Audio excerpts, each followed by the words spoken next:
Hey guys, you're in a nutshell with me, Ina. Ito na nga guys, baka merong ilan po sa inyo na naghihintay ng update. Specifically those who might have watched my episode 4 or 5 episodes ago tungkol sa posibilidad na yung asawa ko kako si JJ baka kasama sa mga maaaring ma-layoff dahil dito sa mga nangyayari sa tariffs issue dito, no? And, ayun. Ito na nga, nangyari na nga. Confirmed. Kasama po si JJ doon sa mga in-announce na malalayoff starting next week. I don't know if you guys watched it, but it was all over the news the past couple of days. Yung kumpanyang kung tawagin ay Stellantis, nag-announce, ayun na nga, ng 2 weeks po for now, na layoff starting April 7, again sa Monday. So kasama po si JJ doon along with about 4,000 others, specifically dun lang po sa kanilang plant. Again, nandito po kami sa Windsor, Ontario, okay? So, ayun. Hopefully, syempre, it will just be limited to 2 weeks, but who knows? It could not be the situation, diba? Sa ngayon, we're just thankful that merong employment insurance, of course, in Canada. And on top of that, fortunately, yung kumpanya po ni JJ also gives something on top of the government's EI. So kung EI lang po, I believe, mga 50-60% ang mako-cover ng inyong salary if you get laid off. But with additional contribution from the company, kaila JJ po aabot ng mga 70 or 70+%. So that's good. At the same time, we are thankful. Siyempre, we have some emergency funds saved up for a rainy day like this, for tough times like this. At the same time, we're also thankful sa inyo na mga sumusuporta sa ating mumunting YouTube channel, which continues to grow every month. So ayun, I'm just looking at those positive things amidst all these uncertainty, no? Huwag kayong mag-alala, kampante naman po ako that we will survive these tough times. We just have to go through it, diba? That's life. Siguro sabi nga, no, this could be redirection. Maybe for JJ, alam niyo naman nabanggit ko, no? We have been thinking about him pursuing nursing na lang because he graduated nursing po in the Philippines. I'll tell you more about that later on. For now, I will show you a soundbite first, no? Na-interview po ito, workmate ni JJ, and I think yung sinasabi niya dito captures what I'm sure many are feeling. Okay, sa mga apektado po doon sa layoff. It's constant uncertainty. It's constantly worrying. It's game planning for week to week now. You're not actually saving for the future. You're just saving for whatever might come the next week. I've been through enough layoffs in my life, not just in auto, but before that, where when you leave work, you don't know if you're coming back. What would you say is the hardest part of this? I'd say probably the hardest part of this is just the unknown, because we don't know what's going to happen next week. We don't know if we're ever going to end up with a stable economy again, not just in auto, but I mean, this affects almost 500,000 Canadians. Like this community itself, it's terrifying. It's absolutely terrifying. I mean, are you rethinking your life? Oh, I don't think I could at this point. What do you mean? Too tied to this now. I'm 46 years old. I've got a lot of injuries from working in auto, and I'm at a point where I don't know if I could jump into something brand new. Like starting over would be nearly impossible.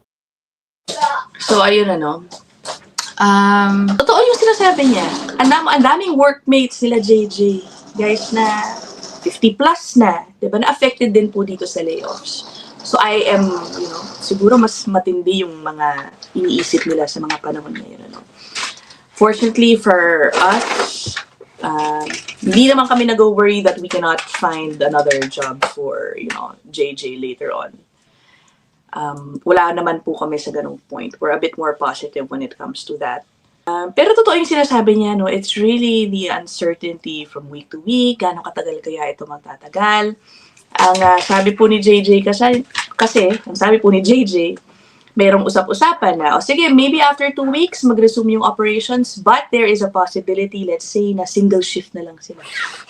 Diba? Kasi 2 shifts po sila ngayon, baka single shift. So we don't know how that's gonna work out, how that will affect his overall income.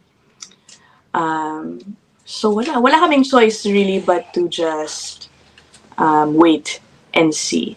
Wait, but at the same time, prepare plan B, C, kung meron, di ba? Ang nakakabahala dito, guys, dito sa Windsor, again, yung sa plano nila, JJ, sabihin mo ng about 4,000 plus.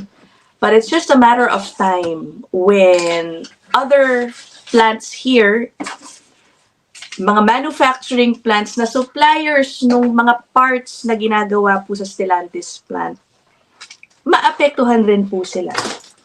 Kasi shutdown yung sinusuplayan nilang plant. So what's gonna happen to them? I'm thinking not just about me, but also people we know here. It's really worrisome. I'll play for you ito namang soundbite nung presidente yata to, leader ng union nila, JJ, no? Certainly is, they've announced this temporary shuttering of the plant for a couple of weeks. They've also told us that they expect changes to the schedule beyond those 2 weeks after they reassess. There had been rumors around Windsor and around our plant about some downtime coming. But when they called us into a meeting last night, Lana Payne, myself, along with leadership from the plant and the National Union, they were pretty clear with us that there was a numerous factors going into this, but the direct result of the announcement yesterday afternoon by Donald Trump about the tariffs, and then the COO of Stellantis sent out a message today saying there were plants being temporarily shut down in Canada, Mexico, and ultimately that will affect some of the plants in the United States as well, in his message based on the tariffs and how they're going to assess these moving forward.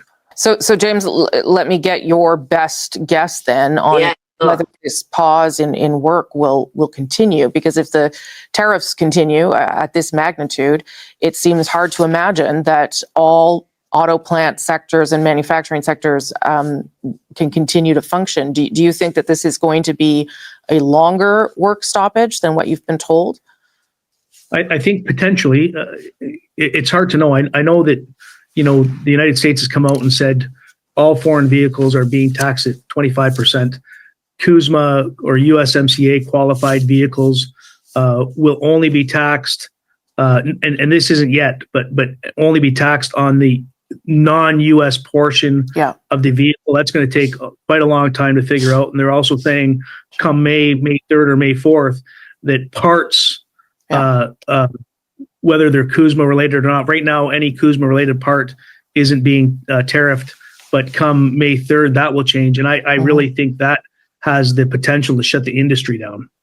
So ayun, ang dami pang mga kailangan na aralin, how all these tariffs will work out. Tingnan natin how negotiations will be between Canada and the US. While all that is happening, of course, tenga lahat ng mga affected workers. Katulad ni JJ. Siyempre, our best hope is it will not lead to the outright closure of the plant. I hope not. Diba? Habang pagdadaanan itong negotiations that are happening. Pero wala eh. Again, sabi ko sa inyo, we're preparing plan B. Ako personally, I told JJ na magpa-assess na po kami ng transcript niya ng nursing dun sa tinatawag na NNAS. That's the agency here in Canada na nag-assess ng transcript sa mga foreign educated nurses to see if anong kailangan, makakatest na lang ba siya agad dito or if it will require months of study, which is okay if that is what will be required of him. At this point, sabi ko nga dun sa Spot Pinoy, yung isa kong vlog.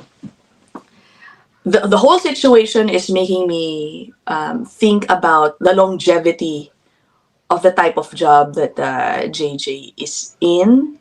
Yung parang andali pala mawala, no? Sa panahon ngayon where technology is advancing, ngayon kung ano-ano na naiisip ko, guys, na parang maybe hindi lang ito ang posibleng maging problema ng auto industry.